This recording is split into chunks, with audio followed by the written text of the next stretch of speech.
That's embarrassing. I've been really bad tonight, guys, on the camera job. Part of that's because StreamYard keeps on changing the way they do things, which, by the way, half of you might be watching on the vertical view right now. Let me know how you like that. I don't know. I've seen people doing live on the vertical thing now more, kind of like I guess maybe it pops up when they're doing the shorts feed. Maybe that's YouTube's thought process behind that. I'm not sure, but I just figured like why not? I will test that out. But I see the chat is already popping. I know some of you just came from the previous stream. This was a double feature Monday night green room, although this is more of a biblical anarchy live than a green room, but it's still a green room. We have a very strange. We have so many shows here, by the way. I didn't do this on the last stream, so I'm going to do it now before I get into tonight's subject. But I'm Jacob Winograd. For those of you who are coming here just for tonight's topic and aren't usual subscribers, I'm the host of the Biblical Anarchy podcast, as I have on my little whiskey glass here, although it's not whiskey in here tonight. I'm not going to be like Dave and drink whiskeys late at night for my live streams. Just to take I can make that joke about Dave because we're friends. I'll give him grief about that. So, but we have a lot of shows here at the Libertarian Christian Institute, and I'm not the only host here. We have a whole slew of hosts who come from different perspectives. I'm sometimes actually the minority when it comes to, and I made a post today, was it yesterday? I forget now. It's been a weird past 24 hours. But when it comes to certain things, I'm the minority view here at LCI. And I try to keep that in mind when I'm forward facing for the organization. But I want you guys to check out all of our hosts and contributors and writers here. We of course have our books. Working on, by the way, the second one of the announcements I have for tonight is that we're working on the second edition of Faith Seeking Freedom. The first edition was written before I joined LCI, but the second edition that'll be coming out probably like Q2 of next year, and we've expanded from 100 questions up to about 225 or 230 questions, and the reason I wanted to bring that up in this stream is that actually a couple of the questions deal with this whole debate about public property, which kind of popped off 2 years ago as a result of the origins of this kind of feud between Dave and I guess Liquid Zulu, but all the open border libertarians. So I'm going to read some of the comments here, and then we'll kind of get into things. The ZZ, I've had like everyone at LCI and even just some of my more normie friends who follow me asking me to explain this, and it got like I think by the fifth time I had to explain what this was a reference to. I was just like because it's like I don't know how to explain it in just like I could just tell you it says Zale Zulu, and then it's like, well, what does that mean? It's like so anyway, it's funny. I'm sorry, Hody. It's not my fault. You gotta choose me or Dungeons and Dragons. But I was ambitious tonight and tried to do 2 live streams, so had a bit of a late start. Geode says I should probably watch the remainder of that video. About 2.5 hours left, but might set that to the side. I definitely recommend watching the entire thing. It was very well produced, and even the parts I don't entirely agree with, I think it's worth listening to. Zale Zulu, maybe. You'll have to wait and see. I take a step forward, and here I am again, like a replicated duplicate. Thanks for joining the stream, Conrail. See a lot of Zale Zulus in the chat. Winograd is definitely one of the better Christian anarchists. I appreciate that.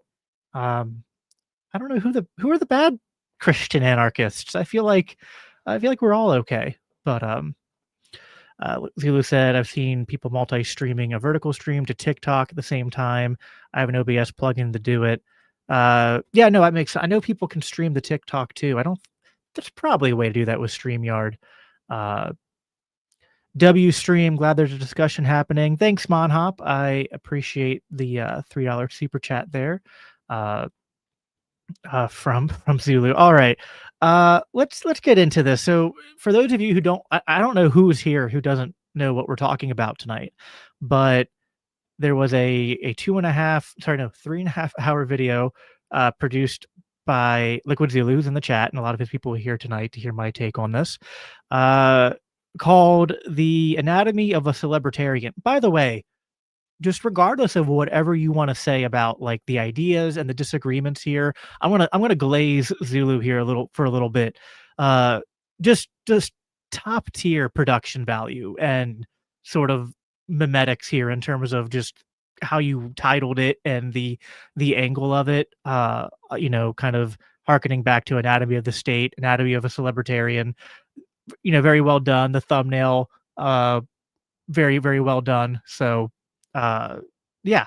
And in terms of the content, I mean, there's so much to get into here. Half of the reason I wanted to talk about this, there's probably three reasons actually. One was that I'm kind of in there a few times because of one of the conversations I had with Dave with part of this ongoing saga. Two, I'm friends with Dave, and I feel some, I guess, affinity to defend him on certain things, but probably can concede certain things about some of the criticisms. And then thirdly, I was part of the Mises Caucus. And for those of you who don't know, I was actually a state organizer for the Mises Caucus here in my state of Pennsylvania from about 2021-ish to 2023 is when I stepped down. So I served for about 2 years, but I was active for that. Yeah, my right eye is all right. The reason my eyes might look weird, by the way, since someone brought it up, is my I wear contacts and I somehow screwed up keeping track of them, and I don't have the right prescription in this eye. I'm using an older prescription right now because it's all I had on hand, and my eye doesn't like it. So it's a little bit, I think it's a little bit swollen because of that. Uh, Now I'm going to be self conscious the whole stream. No, it's all right. I'm not perfectly symmetrical. I'm not I'm not the Darwinian Aryan model. I'm a half breed. I'm half. It's actually like a duality thing probably because I'm half German and half Jewish. So anyway, now you guys distracted me with picking on my looks. No, yeah, I was a state organizer for the Mises Caucus, and Pennsylvania, if you don't know, is like kind of the birthplace of the Mises Caucus because it's where Michael Heiss lives. I think half of the founding board of the Mises Caucus was from PA.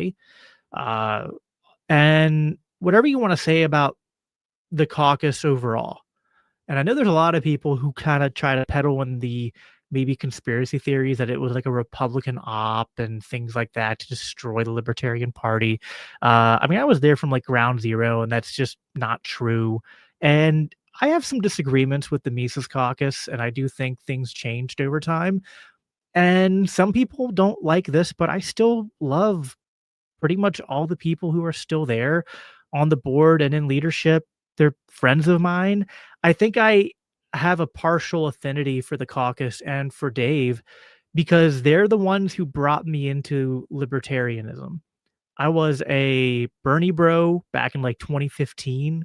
And when Trump won, it kind of shattered my political paradigm because the left went full woke and full insane, and I kind of found myself politically homeless. And what introduced libertarianism to me was a Dave Smith debate with Sam Cedar, where actually Dave didn't do super well in that debate, to be honest. Even he says that.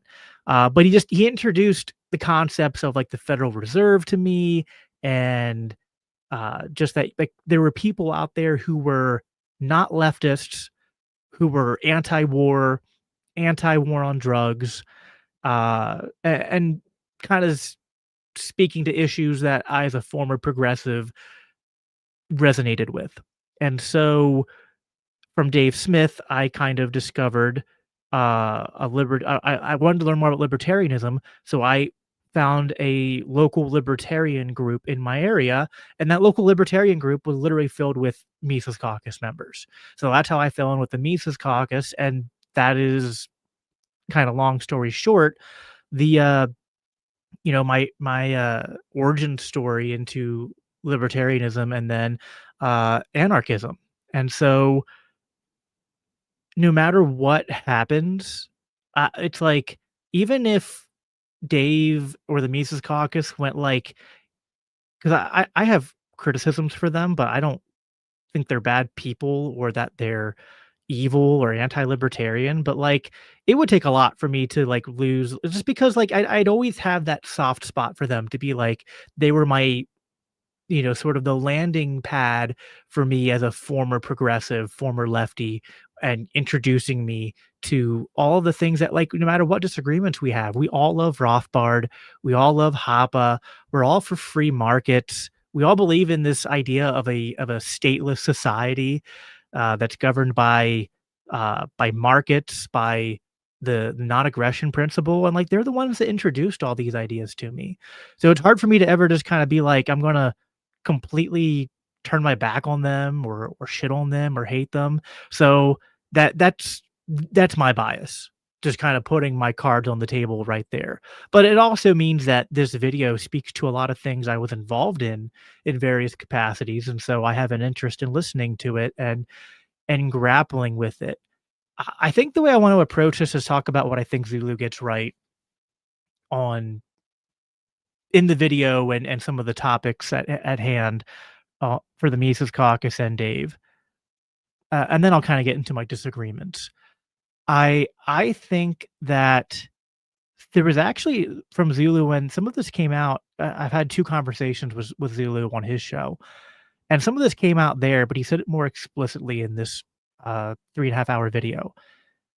He's critical of what the Mises Caucus has become and and their political strategy, and it definitely shifted over time. But anyone like I would speak actually to my friends who are in the Mises Caucus, and anyone who thinks that Zulu is just like an Archie Flowers or like a progressive, like woke left libertarian from like the old guard or like a Prague, he's not that. Like he's way closer for whatever negative things he says about the Mises Caucus and Dave Smith, he's way closer to our type of libertarian than to the other type of libertarian, which is what kind of makes some of the feuding a little bit silly. Uh, but so his criticisms are not like a Prague or a lefty or a woke person uh, attacking from that direction. It's kind of more of a he's one of our people in a way. He's a Rothbardian. He's an ANCAP. I don't know if he identifies as right wing, but I think he, like it, at least to me, he seems more right wing and anti woke. So I mean, he's kind of criticizing from the direction of us.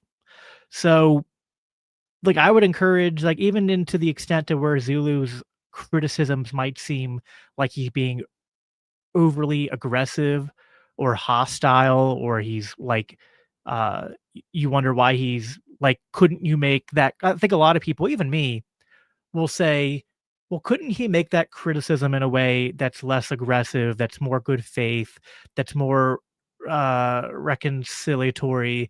And he probably could. And that's probably partly generational, partly temperament, probably somewhat a creative choice because let's be honest, like if you're trying to get views and clicks, coming out and being like, I have a respectable disagreement to make with Dave Smith is going to draw less attention than being like, I think Dave Smith's a poison on the liberty movement. By the way, you all should clip that and just publish it because I just said, it's funny hearing me say that out loud. Like someone's going to clip that. Uh, you're gonna get more clicks that way, and this is sort of like, the game of a creator is kind of like, on one hand, I'm sort of temperamentally someone who doesn't like to do clickbait stuff, but I've sort of started to move in that direction over time because you just realize that putting clickbait thumbnails and titles just gets more clicks, and if that's what now my approach is kinda draw them in with, like, the clickbait stuff, and then I'm generally more reasonable in the actual conversation or monologue. But but yeah, listen. On one hand, and if Dave does end up agreeing to do a debate with Zulu, like I would want Zulu to try to approach that in a way where he's not overly aggressive or hostile, and that he would be open to some kind of reconciliation. Uh, but to another extent, to kind of something that Dave has said many times, and I agree with. And listen, I'm a Christian. I have a conviction to, and this is more recent. I used to not have this conviction. I generally try not to curse. That's for biblical reasons. I'm not offended if you people curse, uh, but I just choose not to. But for this, I do it only in specific instances like this one. And Dave has this thing that he always talks about, and we talk about privately, which is like, don't be a bitch, right? And there's something about this where sometimes like, and I have to say this to myself, like if someone is, we were just talking about this, me and Michael on the last stream, that like Casimir is who's buddies with Zulu, is kind of from that crowd.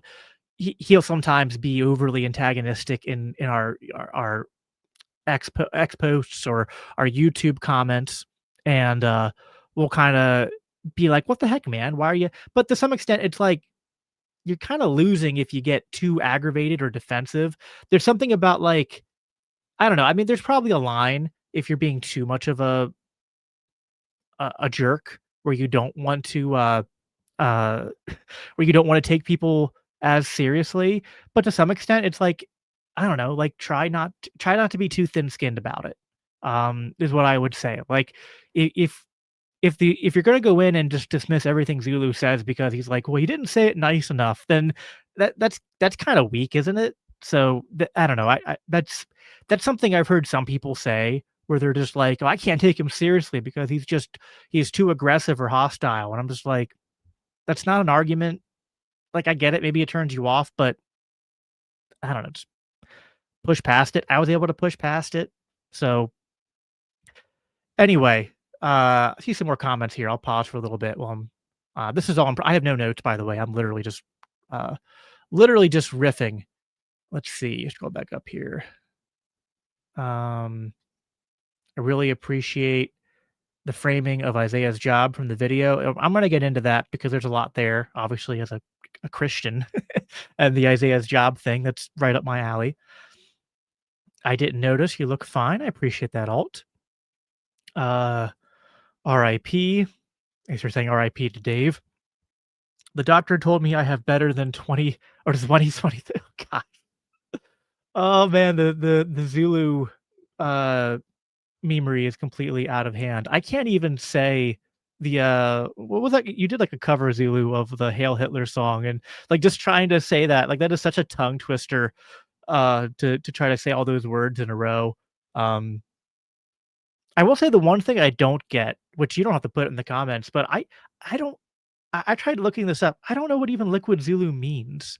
I mean, I think my Google search said that maybe liquid is some kind of like like a um market or capitalist term or something that like you can be easily transferred into value. But keep in mind, like I'm a millennial, so like I'm 33 going on 34. So some of the, I think you guys use some Zoomer humor, some of which I get, but some of which just make old man jokes or something. They just go completely over my head. Uh, an op, maybe not, but a royal fuck up, certainly. Well, even Zulu kind of gives a nuanced take on that. I'll get into that. What's up, brother? Jose. Jose is one of my favorite listens, by the way, and I haven't been able to catch your show live in a while, man. But I do listen to almost every episode. Jose does a lot of deep dives on conspiracy theories, both modern and ones that are more in history. Fellow anarchist, libertarian. We kind of started around the same time. Great follow, great guy. Appreciate you being here, brother. Uh, Zulu should debate Sam Cedar. Zulu would decimate Sam Cedar 100%. I mean, Dave, I think Sam Cedar was Dave's first debate. I think even Dave would destroy Sam Cedar if he did it again. Zulu should topple governments. Yes, sir. Hody says, I think I agree. They started as radicals and became prags and MAGA. I don't think it started out that way. I mean, Archie and Hudak, I mean, even you, Hody, you were all in the LPMC saying it was always this bad is wrong. Whale won a grad. Oh boy. Clipped. Thank you. Publish it. I'll retweet it. Zulu X Zulu Dave Smith marriage counseling live stream when? I'm trying, man. I'm trying my best. I'd love to make it happen. Dave does not deserve reconciliation right now. Zulu is not calling him a poison for clicks. He really means it. I didn't mean to say he's just doing it for but I even saw Zulu say something to this effect that like you could have said, I think Dave is a detriment to the movement, and that would be a softer way of making the complaint without like using necessarily the strongest language possible. That's what I meant by that. Uh, Dave on the Tower Gang actually phrased it, "Don't be a." I'm not going to say it, but yeah, no, he did say that. $5 super chat. Uh, Pyrotic Batman. You heard it here when a cat turns on Dave. Yeah, yeah, you heard it here first, folks. I pass on expletives because it tends to be sloppy language in the first place. Uh, you heard it here first. Not listening to Zulu is a skill issue. The kind of people who can't look past it are the type of people Zulu is looking to push away pretty well. And this is part of the different strategies, I think. I think Zulu very much is 100%. We'll get into this. He's just gathering the remnant. And actually, there's a symmetry between his strategy and LPNH. Now, a lot of criticisms of LPNH, right? But they have this the core of the strategy being we're going to message in a way that intentionally attracts our people and filters out the people we don't want. And that is part of Zulu's approach. I appreciate it. That's not my approach here. That's not LCI's approach, but I understand the rationale behind it for sure. Uh Zalzai, Ziga Zadzi, Ziga Zalzi. Someone should actually do a cover of that. That's just that'd be funny. Oh, it was just a random name he generated. Fair enough. Fair enough. All right, there's the comments are coming in quicker than I can probably read them all. And I don't want to keep on stalling. I'll go read more of the comments later. All right, so one of the things Zulu said, which I thought was actually fair, was that even insofar as the Mises Caucus strategy shifted, that there's a version of it that works if you do it right. And I think he's actually 100% right here. I think this idea of leveraging the libertarian voting bloc, not just the party, but just the contingent of the population that is libertarian, to gain concessions from the two major parties, and usually the Republican Party, is a valid strategy for libertarians to employ. And he even says that and says that insofar as Angela and the Mises Caucus played a role in leveraging concessions from Trump, like freeing Ross, that like there's nothing wrong with this. His major critique is that they're pairing this with a detrimental strategy of splintering the base that they need to make this happen by pissing off the radicals. And I will say that one of Dave's biggest blunders in this whole saga, and I've on one hand, I'm going to say one of his biggest blunders, and then I'm almost going to walk it back, and you'll see what I mean here. One of his biggest blunders is that he has taken shots unnecessarily at open borders libertarians by like saying they're worse than communists, and then basically doubling down on that over time, even though I think he's tried to nuance it to some extent too. Like and then like when he had that debate with Alex Nerwasta, he was much more, he was pretty good faith to Alex, I thought. And I've even seen him try to be good faith more to Zulu and guys like Monhop and stuff on Twitter, even though, then I know he blocked Monhop later. But on the other hand, I think, kind of cuts both ways. What I said about people not getting so triggered by Zulu and his approach, I would say the same thing goes to Dave. Like, I do think some of you, like, this might be my first pushback towards you guys. I do think some of you are holding on to the worse than communist comment. Like, you're wearing it like a chip on your shoulder. And it's like, I don't know, at some point, maybe it's just me. I'm just like, I can't imagine holding on to a grudge over something like that for that long. I know there's other stuff maybe you could complain about, but anyway, uh, but certainly not just Dave, but I think the Mises Caucus as a whole, and I've been critical of the extent to which the Mises Caucus and even Dave sometimes block people and make it's just kinda like unforced errors of, like, making enemies where you don't need to make enemies. It's just never made sense to me. Um, so, like, and yeah, if you're gonna do this strategy of, like, leveraging a voting block to gain concessions, that only works if you have a strong, kind of unified voting block that kind of is gonna work together, and then especially on the party level, that doesn't work if you're bleeding members and bleeding money. And one of the thing I think actually Zulu could have touched more on this, and maybe he did and I'm forgetting it, but, like, one of the massive failures of the caucus takeover, which is kind of part of what forced my hand to say, "No, there's something wrong here, and I'm gonna withdraw my support and reevaluate," is the promise of the takeover beyond just, like, political victories or whatnot was that it was going to, uh, sort of, like, strengthen the party, that it would bring in more members and bring in more money, and that did not materialize. It just didn't. And maybe, like, in the first year or so, there were certain excuses that could be made and certain deflections, and maybe there was, like, some reason to hope that, like, there was a dip, but that it would turn around, but we never saw that materialize. And at some point, I was just like, "I don't care what the strategy is for the Libertarian Party, no strategy works when you're bleeding members and bleeding money." And at some point, even though I still like you guys, you're not doing a good job and something's got to change. So, and it felt like not enough people were taking, there's too much finger pointing. The board became very ineffective at one point, and a lot of them just didn't seem to be doing their job. And the caucus was just kind of like internally divided on how to handle these things. And I just kind of felt like, I felt kind of guilty and responsible. I was like, man, I did a lot of heavy lifting to put these people in a position to do this takeover. And now it's just kind of embarrassing that we're bleeding money and bleeding members. So, so yeah, that was one of the things I thought like maybe Zulu could have uh, touched on more in terms of the failure of the caucus. But it plays into his greater point about how you can like Zulu's not like there are people in this chat actually like Hodie's in the chat. I see Phil's in the chat. They are really against that like kingmaker strategy, and maybe they're okay with trying to gain concessions, but they're not okay with the idea of doing that in a way where you like run a candidate who's willing to drop out if you get a certain concession.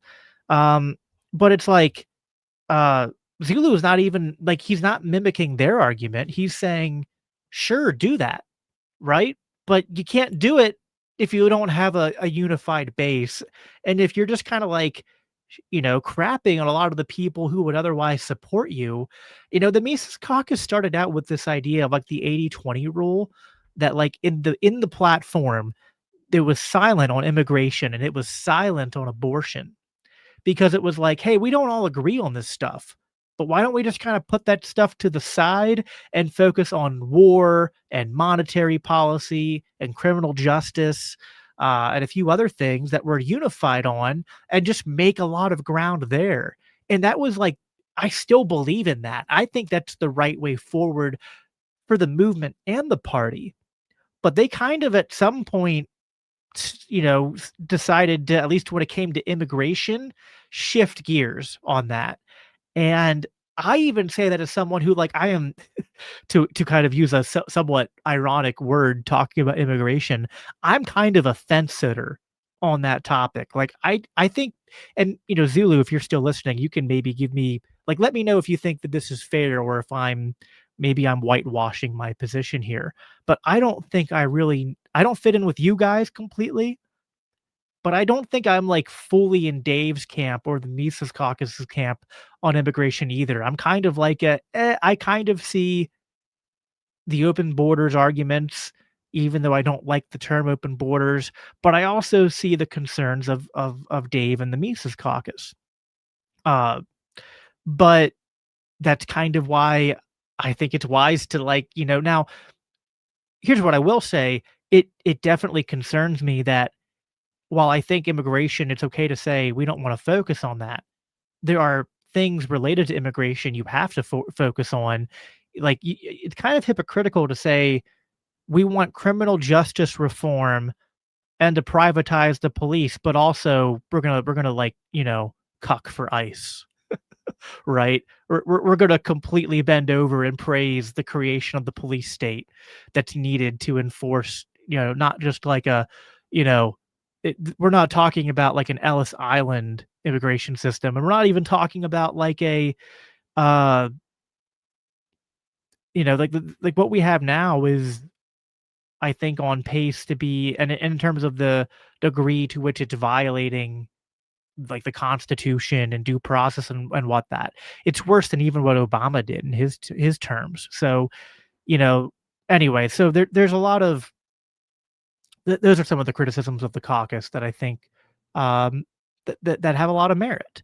Uh, and I think we're like, when it came to the caucus, those were the strongest points that Zulu made. That like even the shifting political strategy could be somewhat salvageable if you didn't do it at the expense of keeping a unified base. Uh, and again, it cuts both ways. I simultaneously, and maybe I'm being duplicitous here, but like I simultaneously want people to be less shitty to each other while also not being so thin-skinned with each other. It's a both and, right? Like, because we're human beings, we do have feelings. We're not robots. Uh, when it comes to criticisms of Dave specifically, um, I do think, just pertaining to immigration, and I've even so I attended the debate between Dave and Alex, and what I said to Dave, I didn't get a chance to go up and ask a question, but I said this in the after party. I said, Dave, I understand your concerns about open immigration, but I think the issue is here that the cure is worse than the disease. And I think, even though I think Alex kind of lost that debate just on pure debate level, which I think Zulu kind of agreed with me on that when I watched his debate coverage. But Alex's strongest point on that, which I think is the number one criticism I have of Dave and the Mises Caucus's immigration policies, is that you can't have your cake and eat it too. You can't call for a totalitarian immigration policy and object to the totalitarian apparatus required to enforce that immigration policy. So it it just doesn't work for me. Like, I'm all for not being an absolutist. I'm all for saying like, hey, like, maybe we need to decentralize and let the states do it, or maybe we just need to do the Hoppian sponsorship invitee system or something, or I don't know, like it just it just seems to me that even you here who were in Zulu's crowd, or and probably actually, I'm gonna just go out and venture and bet that no matter who's here, because some of you are the Zulu crowd, and the others who are here, like Phil and Hody, you're open borders, but from the different wing of the movement and party. And I feel like everyone here is like, you know, you're more on the open border side compared to me, right? But you guys would probably agree with me to some extent that like there's a universe of options between uh open borders and this totalitarian nightmare that Trump is instituting right now, right? Like, so I don't know. Like I want to be principled. I also want to deal with reality. Let me drink something quick because I haven't. The problem of doing solo shows is like taking time to drink and whatnot. It's just kind of, you feel like if you have silence in the stream that everyone's going to mutiny.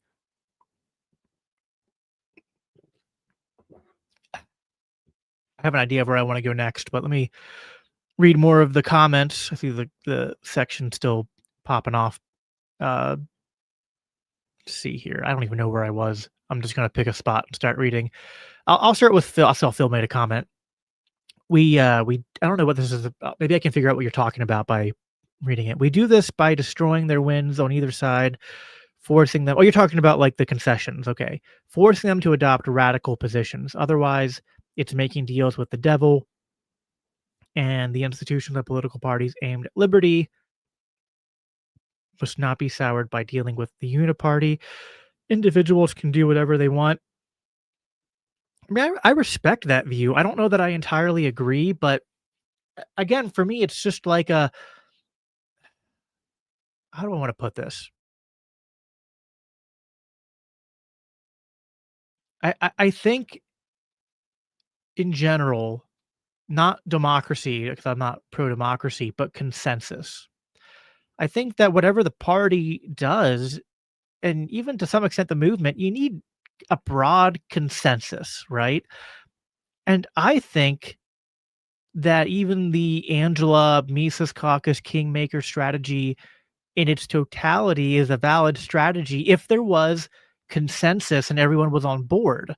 But when everyone's clearly not on board and you try to force it, you just fracture the party, and then it becomes exactly what I think. I'm blanking on her name. You'll say it in the comments, Phil. I'm sorry, I'm forgetting her name, but um, the main female host over there at LP Alliance, where she's like, it's a strategy that like only works once, right?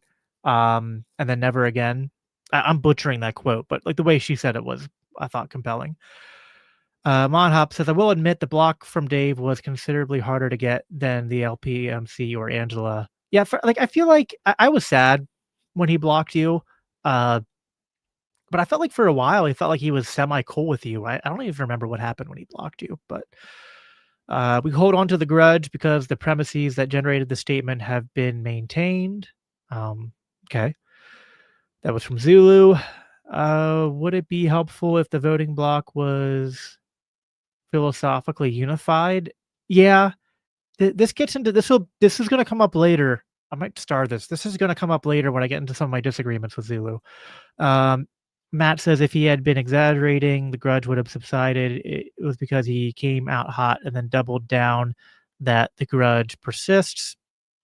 Uh, Again, I kind of get that at first, but I don't know. Like, it just feels like enough time has passed that I don't know. It's just maybe just different mindsets. Conrail said using blocking and muting to avoid people you don't like has always been a stupid concept. And in my honest opinion, when I block or mute people, it's not out of spite, but just not interested in content. Yeah, I rarely block people. I mute a lot of people because I'm tired of the showing up in my comments. Uh, but especially after they changed the blocking rules, it just kind of feels like pointless. One of the most important points from Zulu is that if you sell out your principles just to gain numbers, you are not gaining actual. Yeah, this is the whole fiat libertarians argument. We'll get there. We will get there. Uh, I think, this is from Monhop, I think avoiding talking about immigration would have been a valid decision. Yeah, I think fair enough. Or at least, again, talk about it, but like, hey, we're going to talk about it here briefly just to kind of like for fun, for like challenging each other. But then like, it's like you know, you have to do it as allies and then like not commit friendly fire or something. You're a fence sitter on the people's freedom of movement because that's what open borders is. I'm not gonna. I'm not. I don't mean to dodge your question, but like, I don't want to make this stream about my immigration positions. But uh, I did like a whole 2 hour at least conversation with Zulu on immigration and borders, which I think I still pretty much believe everything I said on that stream. So I'd recommend going and listening to that. And even if you disagree, you'll understand what I'm saying. Uh, One of my biggest disagreements or criticisms I have of Dave Smith was his endorsement of Blake Masters, friend and agent of Peter Thiel, who and using his influence in the LP to push the Arizona candidate. Oh, that was Arizona, wasn't it? Where Blake Masters was, and I forget that guy's name. Who was the one who dropped out? It's gonna bug me. I forget his name. I know what you're talking about. You know, we were internally divided on this is insider baseball, but I feel like it's been long enough now. I remember having talks with Heiss and other Mises Caucus leadership, and we were even like, we had Dave's back on that, but we were kind of like, this is sort of like on the line of being within the realm of what we think is like an acceptable uh, use of this strategy. But I think it's fair to disagree with that. Vetting of LP candidates is another huge one. Oh yeah, so this is another point. So I'll pause here. I know there's a lot more comments to get to. Uh, at this point, guys, I'm not trying to grift. I want to read all your comments, but I might have to at some point. Uh, limit it to random ones or super chats. Uh, I always feel bad though. I hate people commenting and not reading them, but just for sake of time. So yeah, listen, Zulu could have me on, and I could tell him how, uh, and even what you said, Monhop. So on one hand, those are the two most public instances of gaffes of endorsements, but like in terms of just the total number of times that happened, it's the tip of the iceberg. So many bad decisions for endorsing candidates for office, candidates for intra-party positions. I mean, yeah, it's bad. It's really bad. I actually, at one point, got really mad at Heiss because of one of his endorsements that was just a total blunder here in PA, which some people in the chat might know who I'm talking about. Yeah, no, there were some red flags there for sure. Um, by the way, for what it's worth, I never endorsed Rechtenwald. That was also one of my reasons for stepping down was over kind of the fallout of Dave not running. But uh, yeah, Rechtenwald, what a disaster. Even Dave knows it's a disaster. Like Dave blocked Rechtenwald and has like nothing to do with him. Um, I can't even remember everything Zulu said in the video about Rechtenwald. I should have watched it a second time, but that's my main. I like to watch things twice to really let them sink in, and 3.5 hours once is a lot. Twice is even is even more. Uh, Rechtenwald was one of those people that like. Listen, I'm a former lefty. I'm all for former lefties and Marxists becoming libertarians, but you should probably give them more time to season before you throw them out to be like uh what do you call what's the term here? The forerunner of your movement and your party. Uh yeah. No, I was not a fan of the Rechtenwald. I tried to give him a chance. I had him on my show a couple times, and each time it was like I was like having to carry him. And I was like, dude, it's like if I'm more inspiring than our candidate, that's not good. Because anyway, yeah, dude, Rechtenwald is such an embarrassment. It's such an embarrassment. Yeah, there's some comments from Zulu here I think I'll read. The thing is, it was Dave who exacerbated the borders debate. We're merely accepting his terms. Okay, immigration is to be a wedge issue. Fair enough. I get that. I get where you're coming from there. Um, I have reset the wedge to being in its proper place between pragmatists and radicals. And the border debate was always just one of many areas of debate. Dave made it into a line in the sand. Okay, thank you, Phil. Amanda. I could not remember her name at the time. So, is there anything I'm trying to think? I'm sure there's like way more stuff because it's a 3.5 hour video. There's so much to it, and I'm sure there's stuff there where I agree with what Zulu said, at least in part. Let's see, there's the candidates, there's Rechtenwald, uh, the strategy, the not pissing off the radicals. Um, Let me talk about something that I kind of get, but kind of disagree with. That'll be a good segue into where I have some disagreement. So, um, I think that this whole fiat libertarian argument, which by the way, even though I have some slight disagreement with it, is another one of those things where again I'll glaze Zulu a little bit and say that it's he's very good at coming up with these I struggle with like I want to label things, come up with good uh names for certain concepts, and it's a brilliant concept that if you to say it in my own words, which I think it's true that if you water the message down to a point where you're not just meeting people where they're at, but you're diluting the actual principles, you're not making real libertarians. You're making libertarians in name only or fiat libertarians.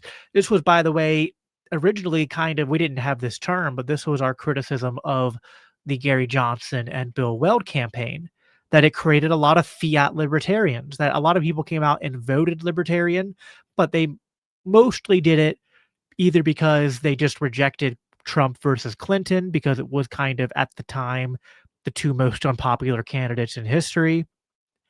And then because people will say, like, Johnson and Weld had like the biggest vote turnout for the LP in like their history, which is true, but it's like partly because of the rejection of the two party candidates being so bad. And also to some extent, it was the most, well, I don't know enough about LP history to say this definitively, but at least in my paying attention to the party and in terms of prominence, kind of like the most watering down of the libertarian message that there had been. I mean, Gary Johnson was like, so like Ron Paul has that moment where he's like, getting challenged on legalizing heroin, and he's like, he doubles down, he bites the bullet. He's like, yeah, I would legalize heroin. I'm not going to use heroin. Who here is going to use heroin if we make it legal tomorrow, right? Like he just, masterfully responded. But then Gary Johnson's like, well, yeah, legalize weed, but not heroin. Certainly not heroin, right? So he did that on things of foreign policy. He did that on things of economics. They kind of repackaged libertarianism into centrism with a libertarian wrapper.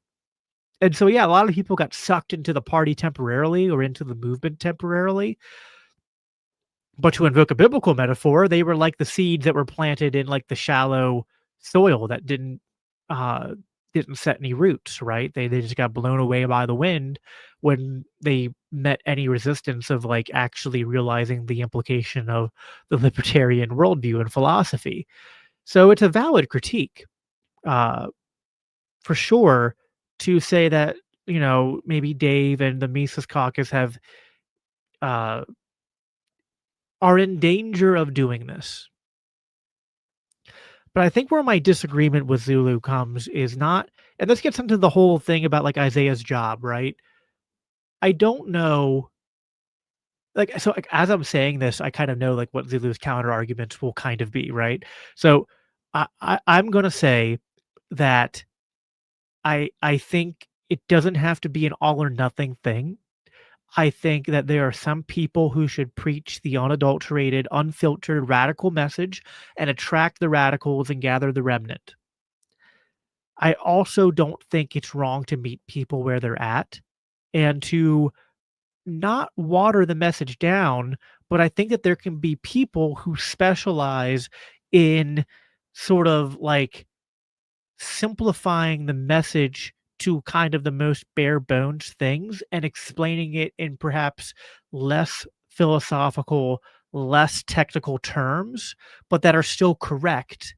And even if it's like piecemeal, right? Like instead of giving them the entire thing at once, you're giving it to them slowly in like breadcrumbs until you get them the whole way. I don't think that there's I don't think that those have to be mutually exclusive strategies. I think that you're gonna have people who specialize in both. And I guess my disagreement is that I still think that Dave, not perfectly, because no one does it perfectly, and on certain issues, like if you wanna say that Dave is creating fiat libertarians on the issue of immigration, I'd probably, in the spirit of compromise, for the sake of like debate and conversation, I'd probably grant you that. Like I could probably nitpick it, but I would probably just be like, whatever. I'll give you that one. Uh, but immigration is important. Don't get me wrong. But when it comes to economics and foreign policy, and he even still does a pretty good job at laying out the problems with the legal system and sentencing and the need for criminal justice reform. And even, and this is probably going to be where Zulu like start to, either raging at me or at least disagreeing in the comments. I still think that when he does talk about the basics of libertarian philosophy, I think that he is getting it close enough with his simplified message that it's moving people in the right direction. Uh, Dave has even said this on his show. So, like, what I'm going to say here could be construed as like I'm taking a shot at Dave, but I'm not. Uh, Dave has often said actually something that I think Jose, if he's still listening, has like co-opted in his own creative way. Like Jose will say, like, I'm just a retard who reads books, right? And like that's maybe he didn't copy Dave, but Dave often has said, I'm literally just a comedian who's read a lot of books, right? And that like when people will give him be like, why is this comedian on Joe Rogan the one who's lecturing us on foreign policy and economics and like he's an expert. And Dave's like, no, fair enough. I'm not an expert. I'm not an intellectual. I'm not a philosopher. I'm not an economist. I'm not any of these things. I'm just a philosopher. I mean, sorry, I'm just a, this is what happens. I've been talking for too long. My brain's getting muddy. He said, I'm just a comedian, but I'm just right. Right. You think I've read enough to know what's right on these issues, and I'm going to say it. I'm going to argue for these issues in my own way based on my understanding of the issues. So, and I don't think that that's wrong. I think that, like, listen, you could probably, like, if you were going to go and like track every single thing Dave has said on economics or on the non-aggression principle or on just pick the topic, other than like maybe immigration. Um, where even there, I'm kind of like I'm not fully in the open borders camp there, but I'm just giving you that for the sake of the stream here. Uh, listen, like everyone makes clumsy statements. I've made clumsy statements, and yeah, you could probably find things where he's wrong, but I just get more often than not, I think he's explaining these things in ways that are in like it's like he's putting it in layman's terms. And I think that there's a utility in that. And I think it has done a lot to inject libertarian ideas into the mainstream in front of a lot of major audiences. Now, I will grant you that insofar as he has a big reach, that insofar as I get the urgency that probably comes up in some of your minds, where you think because he has a big reach and because people do associate him with the libertarian movement, it is extremely detrimental when he gets it wrong, and that is fair. And if I was gonna critique Dave on a more personal level, and I think I don't wanna speak for him, but I think he would agree with this in theory. I think Dave has a responsibility if he's going to put himself as a sort of leader of the movement, kinda like our most popular guy, for better or worse. Uh That I think he owes it to the movement, to the idea, to the philosophy, to even if it's hard, like, I get how busy he is. Uh, like, he's traveling around a lot, he's a full-time comedian and a full-time podcaster, and he's a dad and he has kids. So, I actually do stick up for him to some extent when he turns down conversations with people who, like, not like I'm not as busy as him, at least in certain ways. Like, I'm not anywhere near his level at podcasting and online content yet. If I even ever get to like half of that, right, I'd be uh, grateful and yeah, really grateful for that. By the way, please subscribe. uh, and give me money. I'd love to do this full time. Uh, Not there yet. Working on it. I mean, I think Jose is in the same boat. Like we're both doing a lot better than when we started out, but not quite at that full time level yet. But Uh, I get he can't, like, just stop and do every single, like, libertarian who's challenging him on the theory, but I think Dave does owe it to at least once in a while stop and go, "Alright, who are my harshest libertarian critics? Where do they think I'm screwing up? And let me actually genuinely engage in this to see if I need to do better on that issue, to see if I can, because he's he's got a tremendous responsibility of carrying this movement and philosophy into the mainstream and into the big audiences that he gets in front of with his own show, and when he's on Tucker Carlson, and when he's on Joe Rogan, and when he's on Candace Owens, and then Paul, what's his middle name? Uh, I forget his name. PBD. Just forgetting all of his names there. Paul something David and Tim Pool and whatever, right?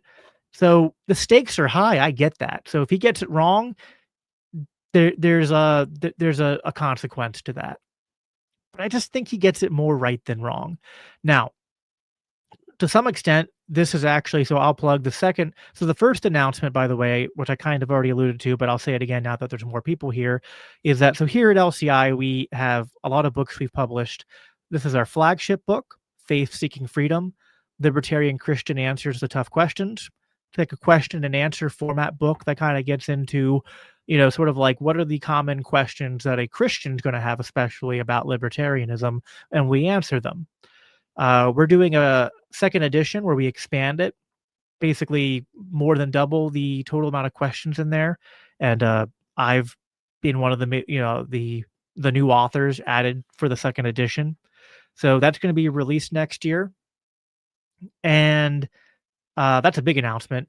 Another announcement, maybe not quite as big, but I'm going to be hosting a debate between Zulu and I think Dan Sanchez is his name from FEE, the Foundation for Economic Education. I hope I'm not screwing up his name. I'm really bad with names. I'm pulling it up now to make sure I didn't screw that up.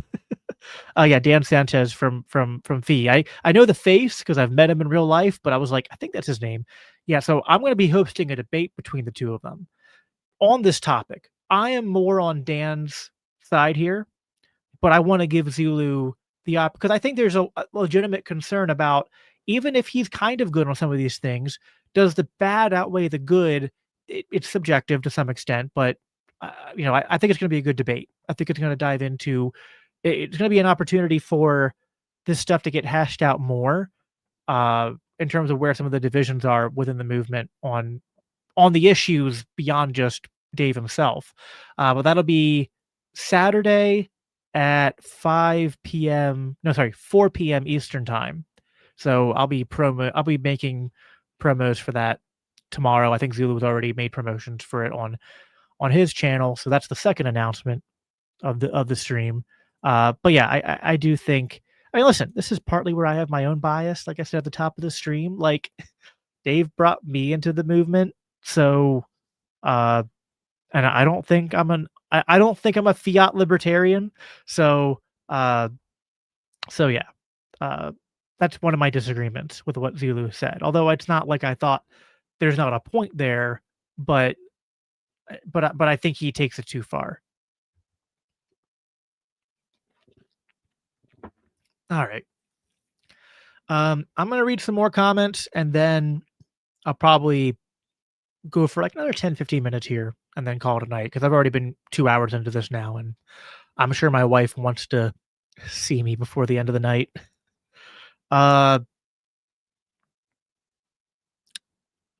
Yo, my ninja. Nice. Look at the success of Nick Fuentes. He is dominating the right by doing exactly what I am doing. The milquetoast strategy is simply dead. Well, I don't think what Dave is doing is milquetoast. I mean, I guess he would say he's not milquetoast in terms of energy or style. Maybe you think he's watering down the message too much, but I don't even know. Like, I don't think he's watering down. So, like, listen, for sake of argument, let's say he's wrong on immigration, but I think on the other things, it's he's just putting it in layman's terms. I don't think it's milquetoast. Cody said, I agree with different messaging strategies. Ezekiel did symbolic displays to show people what Isaiah vocalized. The issue would be if Jeremiah came in and said, hey guys, war is maybe okay, actually. Yeah, and insofar as I think Dave, I don't think Dave is getting the immigration thing completely right, and I wanna make that clear here. Um, it's just I don't know that again, I'm kind of in the middle of these 2 camps here. So, sometimes, like, when I'm talking immigration, whether it's on a podcast or on X, on social media, it's like sometimes I'm getting a bunch of MAGA people and even Mises Caucus people angry at me and calling me a libtard and saying that I'm too pro open borders and immigration and all that. But then it's like I know it's like I can just kind of like cleanse the palate by do a timeline cleanse by just like let me just go into the Zulu Discord or just tag people I know from Zulu's crowd on X and then they'll call me a bordertarian or or something. So um Phil said, "Do just taking more care to push right toward social values than toward libertarian philosophy." But this is another. And Phil's someone I'm trying to get on the show too because we don't agree on the culture war stuff. So that's part of this thing that we have to get into as well. American Trapple said, "Why do you think libertarians should give someone like Zulu or Ace time of day when they admit point blank that there's nothing that could ever falsify their opinions seems like a waste of time?" I see Zulu responded to that, said, "Nothing can falsify the truth. That's what that means. Nobody can falsify that the sky is blue. Okay, big whoop." I feel like I'm missing something there in that debate, but um, let's see here. Scroll down. Let me read some cast here. Catherine said, "You can prove their arguments are not true. ATH.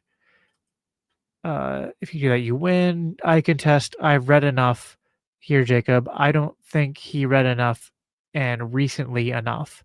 I think Dave's issue. I think, and then Zulu. I see him saying that Dave doesn't know libertarianism 101.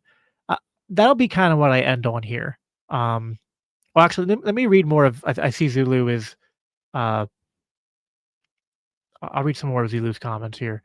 Uh, Dan Sanchez is a great man. I think you already watched the video. He was my boss when I was at Fee. By the way, just to do more, I'll make Zulu calm down after I disagreed with him. I'll glaze him some more. He's done great, like as good as he is on libertarian legal theory. He's also great on the economics. He did this great video on like imagine like the whole story about how a pencil was made.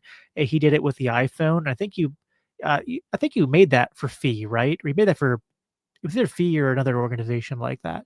Um, was really good.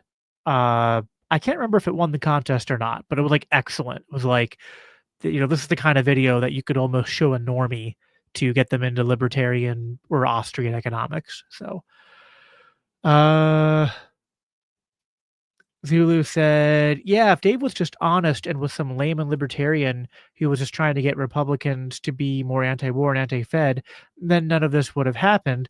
Dave instead said that he was the most consistent mother you know. It is ludicrous." Uh, yeah, so I think it's just different connotations of that expression, although I get where you're coming from there. I think Dave thinks that like it's like he's consistent on the issues. Like he's like, I'm pro peace, I'm anti-aggression, uh, and my opinions don't change. Uh, Granted, his opinions have changed, and we could probably say he's not consistent on immigration. So, yeah, I mean, I'll give you some credit on that. Like that it's a fair point. I don't know if I entirely agree, but it's a fair point. Uh, yeah, Sanchez knows about Zulu's channel. Um, Zulu said, "Well, I made the iPhone video for a fee contest, but they gypped me on it, so I don't F with them anymore. LOL." Oh, I mean, I didn't watch all the other contestants, but of the ones I did watch, yours was better. So and I voted for it. So that is depressing. Yeah, I think that Dave has always been pro Tylenol. Oh, jeez. Oh boy. That's funny. Yeah, I think that listen, I would love if like we were able to get past the animosity. There's actually like there are different ways to approach the NAP and the Libertarian Foundation. I think there's a lot of value in kind of the layman approach. Dave's approach is kind of unique. Uh, from my memory, and he didn't do this well in the Wilson debate. Dave was listen, and I've told this Dave already, like, so if you all remember the infamous Andrew Wilson debate, I'm the one who made that happen, kind of. I did not suggest they do a debate. I suggest they have a conversation about paleoconservatism and libertarianism and just like I thought they'd have cool things to talk about. Their second conversation that they did on Dave's show was exactly what I thought they should have done in the first place, and I thought and that was a really good conversation. I did not think Dave should do a blood sports debate with Andrew, and even Dave has said, like, he kind of underestimated Andrew, didn't know what he was getting into. I think Dave accidentally agreed to a debate, didn't really know he was gonna like it. So yeah, even he has said that wasn't his best showing. Uh, so he did not represent the non-aggression principle in that debate well. He's represented it better in other places, and the way he usually kind of leads into it. I'm trying to remember. I had it, and now I'm brain farting because of just a fatigue of talking for so long. Um, is talking about property rights, and so it's actually not too different than kind of like the way you do it, Zulu, where you're talking about conflict avoidance. He uses more layman's terms where he's like, he'll be like that it comes down to self-ownership and property rights boil down to like he's even said that the Lockean mixing your labor with the land is not a good it's a very weak, very muddy argument, and that it's more about who has the best claim to a piece of property, right? And that's I think it's a more it's probably not even the most articulate way of putting it, but it's kind of the layman's way of talking about the way you guys put it, which is it's about for those of you who don't know, which I highly recommend if you're into this stuff, which I am. Zulu has like a whole course and a lot of podcasts going into a very technical, more like philosophical approach to explaining the nap in kind of more like a more proper syllogism. Uh, but I think Dave kind of like understands the concepts, but I think it's fair to say, like, again, this is where I think you can be critical of Dave. Like, I think he is a foreign policy guy first and foremost. And he does a lot of reading, but he does a lot of reading of history and foreign policy and what's going on around the world, and then being a political commentator and kind of like being in the moment of like what's going on in the culture wars and in the political climate. And he's not doing enough time of then kind of like uh going back and like stewing or like kind of like brewing in the source of libertarianism and like making sure he's well grounded there. So I think that's a fair critique. Um, so yeah, I think that's overall. Again, it's a 3.5 hour video, and I think I've not responded to everything in that 3.5 hour video. Uh, insofar as I guess like the video tries to make Dave out to be like a poison on the movement, and that uh I don't know, that Dave is not a libertarian and completely misunderstands the philosophy. I thought that was like that's where I thought it went too far. But I think there are reasonable critiques of Dave and his approach and on certain issues. And you know, some of us will probably just agree to disagree on again, I conduct myself the way I want to conduct my everyone does that, right? It's freedom of association. I'm not going to tell you you can't hate Dave or give him shit. Uh, and maybe I'll be wrong. Maybe this is the right thing to do is to hold his feet to the fire, and that will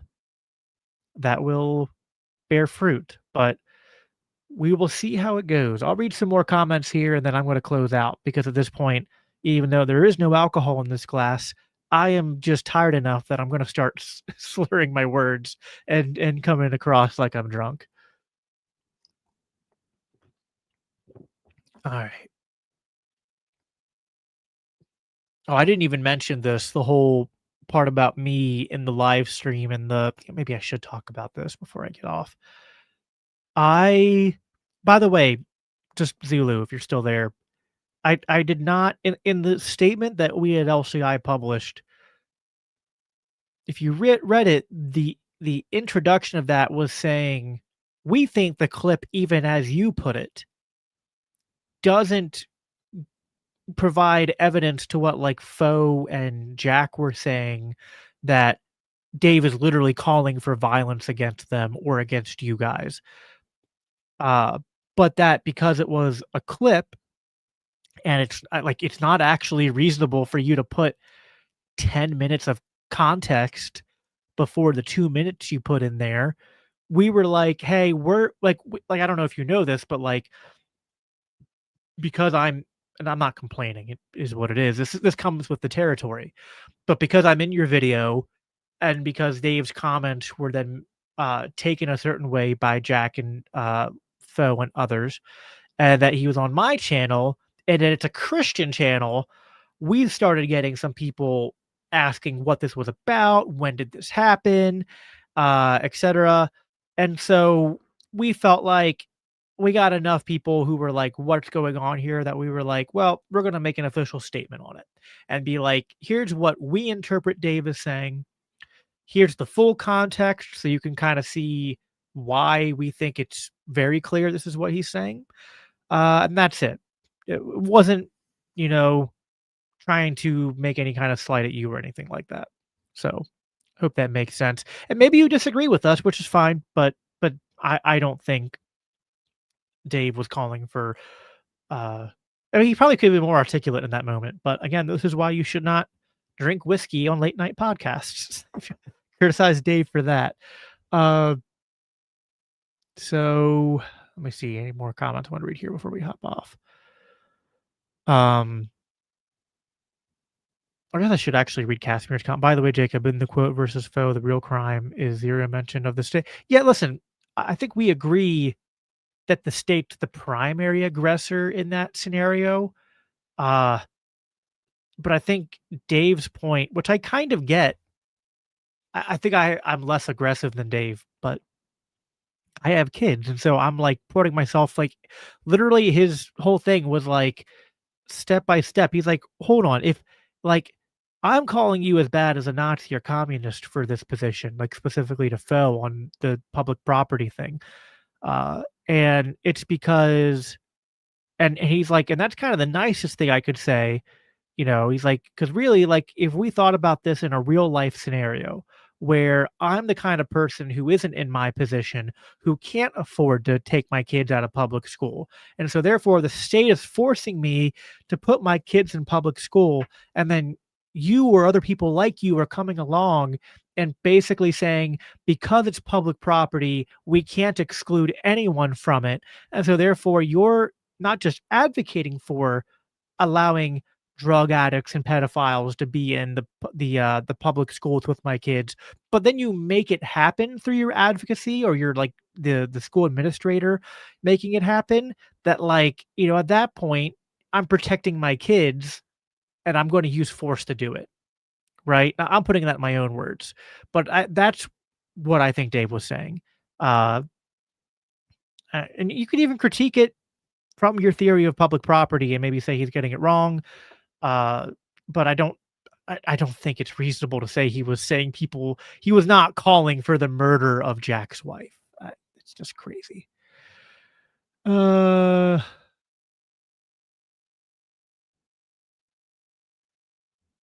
Absolute Jemmy to get Dave to agree to my e contrario and then explicitly call me out. I don't. Sorry, I'm probably tired. I'm just missing what that's in response to. Uh, by Dave's standard, Dave is not a libertarian.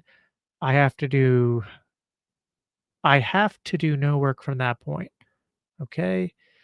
Uh Dave was drunk would have saved us a lot of debate words we just had. Oh boy. Uh yeah, I rarely drink on podcasts. And like, if I do, it's like I'll have one of these with a little bit of whiskey in it, not like I drink a couple and then get on a podcast. So, um it is, I will be recording a video soon to go over how I literally made 0 cuts in the relevant section of the clip. It is nonsense for Dave to claim that I deceptively edited the clip. Uh, I don't know that it's deceptive in intent, but I think it's one of those things where, uh, like, I don't blame you for it. I think other people are pushing that clip in a deceptive way, is the way I would put it. Because it's just, again, like, it's one of those things where I think it is harder to, like, it does seem out of left field to kinda, like, hear the final minute or 2 without the preceding 10 minutes of the kind of the opening we had. So, but, yeah, I'm sure we'll get into some of this come Saturday, so I'll plug that again before we hop off here. 5 o'clock. Sorry, no, sorry, for we debated 2 different times. 4 o'clock Eastern Time, Saturday, uh it's the 15th, right? Yeah, 15th. Zulu and Dan Sanchez. I'll be moderating that debate, and we'll get more into this. But these were, again, just kind of like I guess my initial thoughts, overall thoughts, responding to that video. Uh, So, yeah, thanks everyone for watching. Sorry, I'm really tired. I'm dragging now. I'm not used to going for this long, this late, but I appreciate you all of you being here. Subscribe if you want uh, to the channels.